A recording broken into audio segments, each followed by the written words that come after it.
তোতা ভাই, কি হয়েছে? এত ইমার্জেন্সি ভাবে বাসায় আসতে বললেন যে? কে রে, তুই সারাদিন থাকিস কই? তোর তো কোনো খোঁজ খবরই পাই না। এত ব্যস্ত থাকিস এখন? এই তো ভাই, সারাদিন তো ইউনিয়ন পরিষদের কাজ কাম নিয়েই ব্যস্ত ছিলাম। নানান দিকে দৌড়ধাপ পারতে পারতেই সময় শেষ হয়ে গেল। খালি ইউনিয়ন পরিষদ নিয়ে পড়ে থাকলে হইব? বাইরের খোঁজ খবর কি কিছু রাখিস? উপজেলায় যে টিসিবির ডিলারশিপ আইছে, সেই সম্পর্কে কি কোনো ধারণা আছে তোর? ডিলারশিপটা আমরা নিতে চাইতেছি।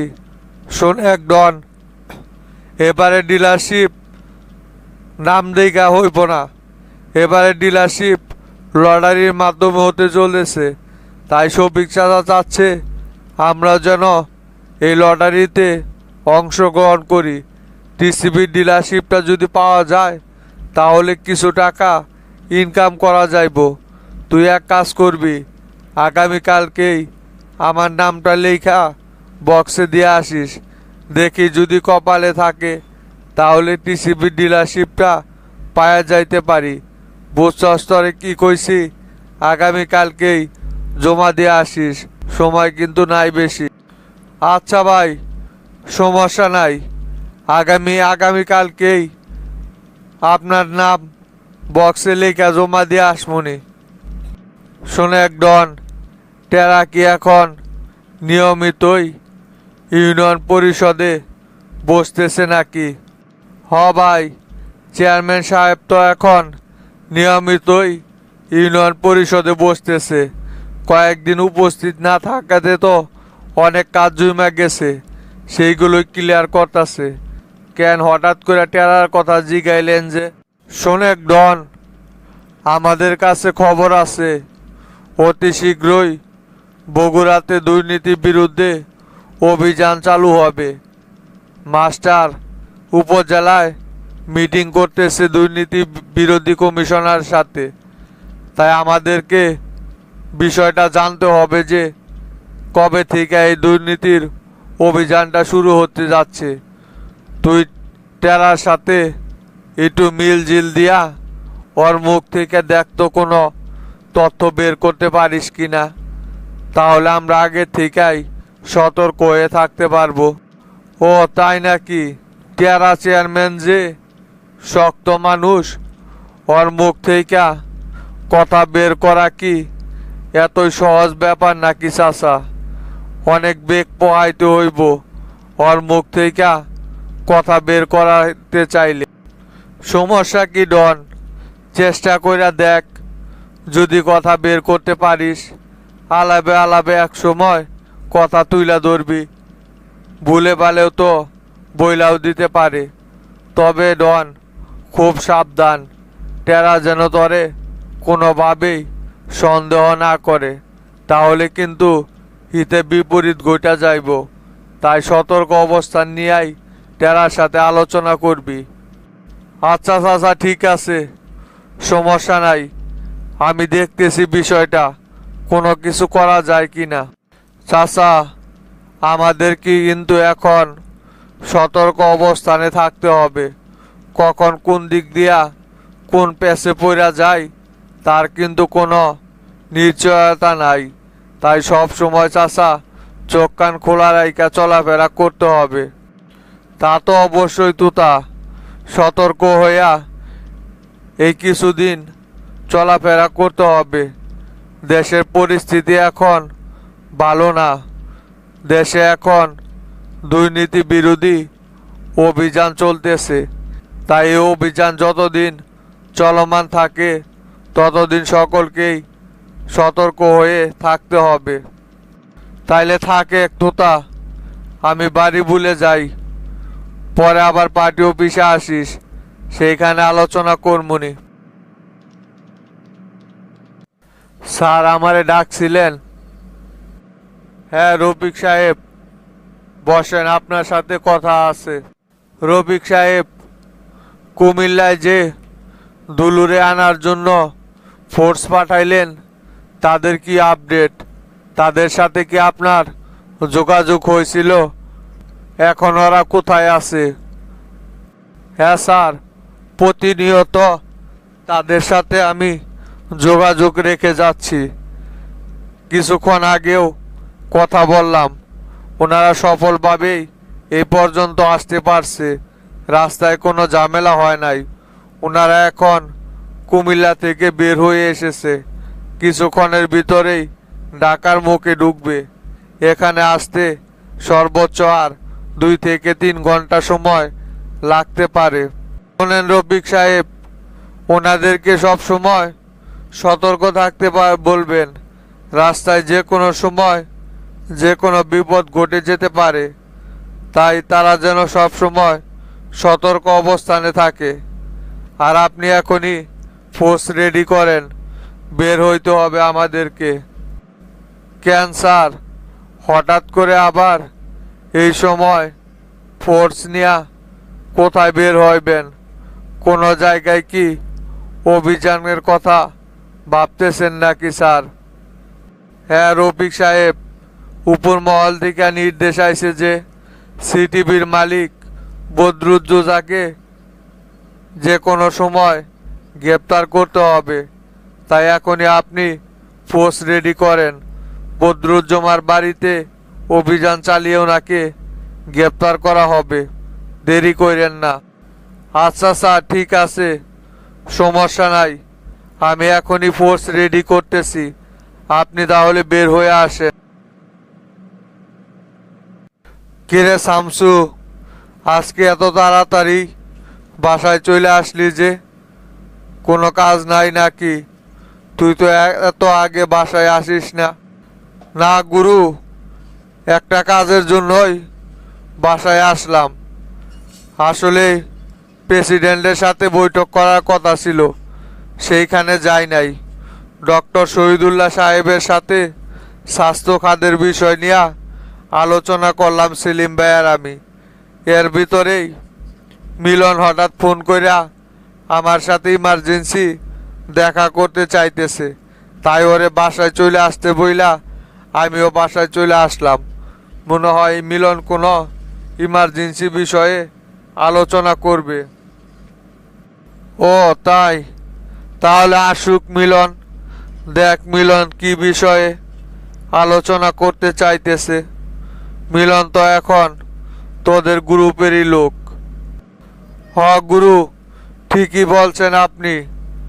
মিলন আর কবির রে এবি পার্টির দায়িত্ব দেওয়াতে ওই দিকের একটা ঝামেলা চিরতরে মিটা গেছে। এবি পার্টি নিয়ে আর কখনোই কোনো রকমের চিন্তা করতে হবে না জনতা পার্টির। মিলন আর কবিরকে যখন যা বলি ওরা তাই শোনে, খুবই ভালো ছেলে ওরা। হ্যাঁ ঠিকই বলছস তুই। এবি পার্টির দায়িত্ব মিলন আর কবির পাওয়াতে তোর অনেকটা সুবিধাই হয়েছে।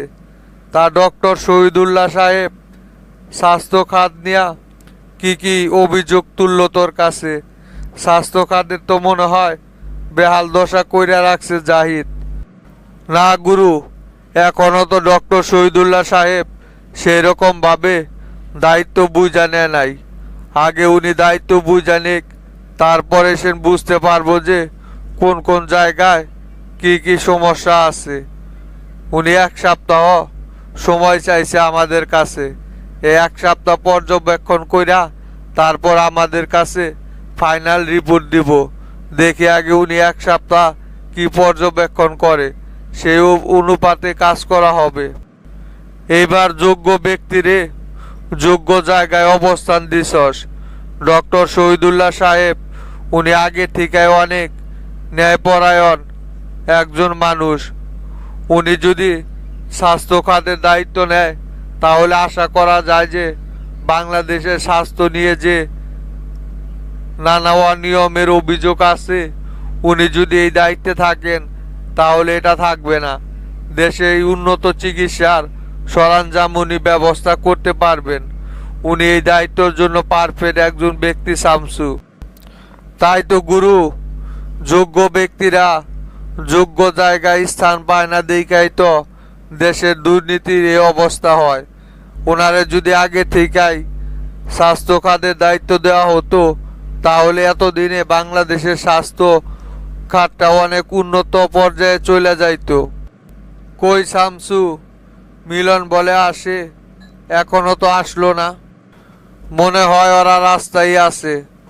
চলেন গুরু, ভিতরে যাই, ওরা আসলে পরে চেম্বারে বসমনি। চাচা, উপজেলার মিটিং তাহলে শেষ করে আসলেন? তা মিটিংয়ে চাচা কি কি বিষয়ে আলোচনা করলেন? কেমনে কি চাচা, সব কিছু কি ঠিকঠাক আছে? হরে টেরা, আর বলিস না, ঢাকা থেকে অনেক বড় বড় অফিসার আইছে। সারাদিন তাদের সাথে মিটিং করতে করতেই দিন পার হইয়া গেল। আমাদের উপর এখন শামসু অনেক বড় দায়িত্ব দিয়া পাঠাইছে। এই দায়িত্বগুলো আমাদেরকে সম্পূর্ণ করতে হবে। দুর্নীতি দমন কমিশনের 5 সদস্য বিশিষ্ট কমিটি বগুড়াতে আইছে। তারা বিভিন্ন নেতার বাসায় রেড দিয়ে তাদেরকে জিজ্ঞাসাবাদ করবে। যার বিরুদ্ধে দুর্নীতির অভিযোগ থাকবে তাকে গ্রেপ্তার করবে। এখন আমাদের করণীয় হচ্ছে তাদেরকে সবভাবে সাহায্য করা। বগুড়ায় যত রকমের দুর্নীতিবাজ নেতাকর্মী আছে তাদের সকলের লিস্ট তাদের কাছে আজকে বিকেলের ভিতরেই জমা দিতে হবে। তারা সেই লিস্ট অনুযায়ী অভিযান চালাবে। চাচা, আমাদেরকেই তো ওনাদেরকে সাহায্য করতে হবে, তাছাড়া ওনারা তো সঠিক লোক খুঁজে পাইবে না। বগুড়ায় অনেক দুর্নীতিবাজ নেতা আছে যাদের তথ্য শুধু আমরাই জানি। সেই জন্যই শামসু ভাই আমাদের উপর এই দায়িত্ব দিয়েছে। তাহলে চাচা, কার কার বিরুদ্ধে অভিযান পরিচালনা করবেন কি ভাবতেছেন চাচা? কারে দিয়া প্রথমে শুরু করতে চাইতেছেন? বগুড়ার নেতা কর্মী তো একটাও ভালো না। তোতা কন, শফিক কন, হাবিব ভাই কন, সকলেরই তো একই অবস্থা। ওদের বিরুদ্ধেও কি দুদককে লাগাই দিবেন নাকি? কারে দিয়া প্রথমে এই অভিযান আপনি শুরু করতে চাইতেছেন চাচা? শোনে একটারা, হাবিব তো আর শফিক বুঝি না। যে দুর্নীতির সাথে জড়িত থাকবে তার বিরুদ্ধে দুর্নীতি দমন কমিশন অভিযান চালাবে। দুর্নীতির বিরুদ্ধে এক চুলো ছাড় দেওয়া হবে না। সে যদি আমাদের গ্রুপের লোকও থাকে তাহলেও তার বিরুদ্ধে আমরা অ্যাকশন নিব। প্রথমে আমি উপজেলা চেয়ারম্যান আরিফ দিয়াই শুরু করতে চাইতেছি, কারণ ওর টাকা পয়সার লেনদেনের হিসাব নেওয়ার মতো বর্তমানে কেউ উপস্থিত নাই। এমপি আসন শূন্য থাকাতে উপজেলায় যত ধরনের উন্নয়নমূলক কাজের অনুদান আসতেছে সকল কিছু হ্যান্ডেল করতেছে ওই। আমার মনে হয় ওর ভিতরে অনেক গাবলা আছে, তাই ওরে দিয়েই প্রথমে শুরু করতে হবে টেরা। আমি তো চাচা আপনারা আগেই বলছি, আরিফে আমার আগে থেকেই সন্দেহ হয়। ওর তো লেনদেন আগে থেকেই ভালো না। আর উপজেলা চেয়ারম্যান হওয়ার পর থেকে তো দুর্নীতি স্বর্গরাজ্য গড়া তুলছে। পুরো উপজেলায় যত রকমের উন্নয়নমূলক কাজের বাজেট আসে তার 50% কাজ ওই করে না। ওরে ধরলে পরেই অনেক দুর্নীতির অভিযান বের করা যায় ওর কাছ থেকে। ওরে দিয়ে প্রথমে শুরু করেন, তারপর পর্যায়ক্রমে হাবিব, তোতা, শফিক এদের পিছনেও গোয়েন্দা লাগাই দিবেন। ওরা অনেক রকমের দুর্নীতি করছে দলের নাম ভাঙ্গাইয়া, তাই ওদের বিরুদ্ধেও অভিযান চালাইতে হইব চাচা। তাইলে তাই কর, আরিফে দিয়ে প্রথমে শুরু কর। তুই এক কাজ কর, গোল্লারে নিয়া একটা লিস্ট তৈরি কর। সেই লিস্ট গোল্লারে দিয়ে আবার উপজেলায় পাঠাইবি দুর্নীতি দমন কমিশনার অফিসারদের কাছে। ওনারা সেই লিস্ট চেক করেই এই অভিযান পরিচালনা করবে। মনে রাখিস টেরা, এই বিষয়টা কিন্তু কোনোভাবেই লিক হওয়া যাইব না, তাহলে সকলেই সতর্ক হয়ে যাইব, তখন আর কাউকে খুঁজে পাওয়া যাইব না। তাই কেউ কোনো কিছু বোঝার আগেই এই অভিযান পরিচালনা করতে হবে। তুই গোপনে এই লিস্টটা তৈরি কর, আর কোনো কাকপক্ষীতেও যেন টের না পায়, সেই দিকে লক্ষ্য রাখবি। আচ্ছা চাচা, সমস্যা নাই। আমাদের এই অভিযান সম্পর্কে কেউ কোনো কিছু টের পাবে না। গোপন বিষয় গোপনীয় থাকবে। গোল্লা আসলে পরে আমি ওরে নিয়া লিস্টটা তৈরি করতেছি, পরে আপনারে দিমুনি। আপনি চেক করে ওকে কইলেই গোল্লারে দিয়া লিস্টটা উপজেলায় পাঠাই দিমুনি। সমস্যা নাই চাচা। শামসু ভাই যে দুর্নীতিমুক্ত দেশ গড়ার অঙ্গীকার করছে, আমরা শামসু ভাইয়ের সঙ্গে থেকে শামসু ভাইকে এই কাজে সাহায্য করব। আমরাও চাই সারা বাংলাদেশের মতো বগুড়াও যেন দুর্নীতিমুক্ত থাকে। দুর্নীতিবাজদের বিরুদ্ধে কোনো রকমের ছাড় নেই। তারা দেশের জনগণের অর্থ সম্পদ লুট করে নিজেরা স্বর্গরাজ্য তৈরি করে। তা টেরা, গোল্লারে তো দেখতেছি না। গোল্লা আবার কোন জায়গায় গেল?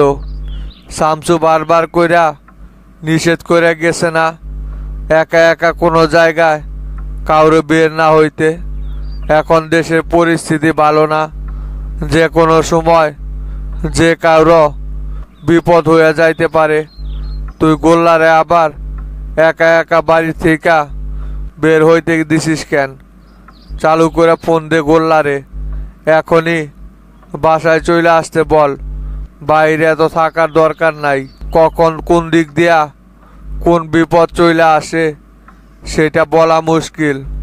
লোকজন তো আমাদেরকে সব সময় ক্ষতি করার চেষ্টাই থাকে। এখনই ফোন লাগা গোল্লারে, যে জায়গায় থাক না কেন তাড়াতাড়ি বাসায় চলে আসতে বল। সমস্যা নাই চাচা, চিন্তা করবেন না। গোল্লারে আমি বাইরে একটা কাজের জন্য পাঠাইছি। সুদারু বাচ্চু আছে না, ওরে দৈরা নিয়ে আসার জন্য গোল্লা আর মিজান রে পাঠাইছি। এই শালা বাচ্চু তো চাচা আবার দুর্নীতি শুরু করে দিছে। গরিব মানুষের উপর আবার অত্যাচার শুরু করছে। একবার দৈরা নিয়ে এসে পেদানি দিছিলাম, সেই পেদানি খায়া মাঝখানে কিছুদিন ওর নামে আর কোনো অভিযোগ শুনি নাই। কিন্তু এই শালা আবারও নতুন কইরা সেই আগের অবস্থা শুরু করছে। গতকালকেও উত্তরপাড়া করিম চাচার দুধের গাইটা জোর কইরা বলে বাড়ির থেকে দৈরা নিয়ে চলে আইছে। এই তো চাচা এলাকার ভিতরে অনেক রাহাজানি শুরু করে দিছে। বলিস কি রে টেরা, বাচ্চু আবারও সুদের ব্যবসা নামছে। হয় যে আমাদের কাছে হাতে পায়ে ধরে কান্নাকাটি করলো, হয় নাকি জীবনেও আর কোনো দিন এই সুদের ব্যবসায় কোনো রকমের বিনিয়োগ করব না। সেই জন্যই তো আর ওইবার মাফ করে দিলাম। আবার ওই শালা সেই দুর্নীতির কাজই শুরু করছে। ওরে ধরে নিয়ে আয় যেখানে পাবি। ওর এবার উচিত শিক্ষা না দিলে ওই ঠিক হইব না। দয়া ধর্ম কইরা ওরে ওইবার মাফ করে দিলাম, যাতে ভালো হইয়া যায়। লাভ কি হইল? সে আগের মতোই তো দেখি আছে, এখনো গরিব মানুষের উপর অত্যাচার করে, তাই না?